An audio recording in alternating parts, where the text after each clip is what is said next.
திமுக பாய் இந்திய தொலைக்காட்சிகளிலேயே முதல் முறையாக ஸ்கூல் பேக்ல போட்டோ போடாம எங்க அண்ணன் கொடுத்து தள்ளிட்டாரு ஸ்டூடெண்ட்ஸுக்கு. இது வரைக்கும் வேற யாருமே அப்படி செஞ்சது இல்லையா? ஸ்கூல் பேக்லயே புரட்சி செஞ்சுட்டாரு. இங்க பாரு, அதிமுக ஆட்சியில இப்படி பேக் கொடுத்தாங்க, திமுக ஆட்சியில இப்படி பேக் கொடுத்தாங்க. ஆனா எங்க விஜய் அண்ணா சிஎம் போட்டோவே வேணாம், திருக்குறளை வச்சு திருப்பு போன படிலாம் சொல்லி சூப்பர் பேக் கொடுத்திருக்காரு. இந்த புனித கருத்தை இன்ஸ்டாகிராம்ல பாத்தியாக்கா? ஆமா, நானும் பார்த்தேன். சரி, இப்ப உண்மை என்னன்னு பாப்போம். நீ இந்த ஏடிஎம்கே டிஎம்கே போட்டோ எல்லாம் காட்டினல, அது முழுக்க முழுக்க ஏஐ போட்டோ. மக்கள் வழியில் அம்மா ஆட்சி அப்படின்னு ஒரு போட்டோ காட்டினீங்களா, அது ஏஐ போட்டோ. ஆனா உண்மையாவே அதிமுகவுடைய ஆட்சியில அவங்க ஜெயலலிதாவுடைய போட்டோ போட்டு தான் அவங்க பேக் வந்து குழந்தைங்களுக்கு கொடுத்தாங்க. எடப்பாடி பழனிசாமி முதலமைச்சரா இருக்கும் போதும் ஒரு பக்கம் ஜெயலலிதா போட்டோ, இன்னொரு பக்கம் எடப்பாடியோட போட்டோ வச்சுதான் அவங்க பேக் கொடுத்தாங்க. அதே மாதிரி டிஎம்கே ஒரு பேக் காட்டினீங்களே, அதுவுமே ஏஐ போட்டோ. திராவிட மாடல் ஆட்சி கலைஞர் வழியில் அப்படின்னு எழுதிருக்கதா காட்டுறீங்க. அதை கொஞ்சம் நல்லா ஜூம் பண்ணி பாரு. அதுல கலைஞர் இல்ல, கலைஞர்னு எழுதி வச்சிருக்கு. எடிட் பண்ற கூட கேடு கட்டுத்தனமா எடிட் பண்ணிட்டு இருக்கீங்க. ஆனா திமுக ஆட்சிக்கு வரும்போது இங்க என்ன நடந்துச்சு தெரியுமா?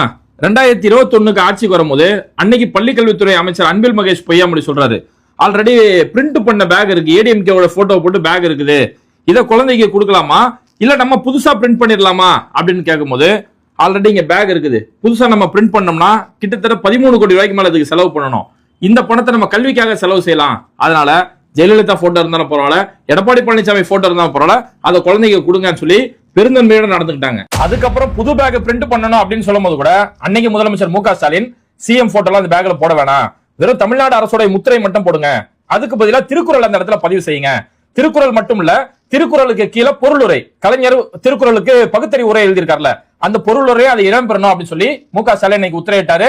தினமணி மாதிரியான பல ஊடகங்கள்ல இன்னைக்கு அந்த செய்தி இருக்கு. சரி, இப்ப உங்க பேக் மேட்டருக்கு வருவோம். இப்ப இன்ஸ்டாகிராம்ல வேகமா பரப்புறீங்களே, விஜய் என்ன திருக்குறளோட பேக் கொடுத்துறாருன்னு, அந்த பேக்கும் திமுக கொடுத்த பேக் தான். இன்னும் உங்களுக்கு சொல்லி ஸ்பெஷலா பேக் எல்லாம் பிரிண்ட் ஆகல.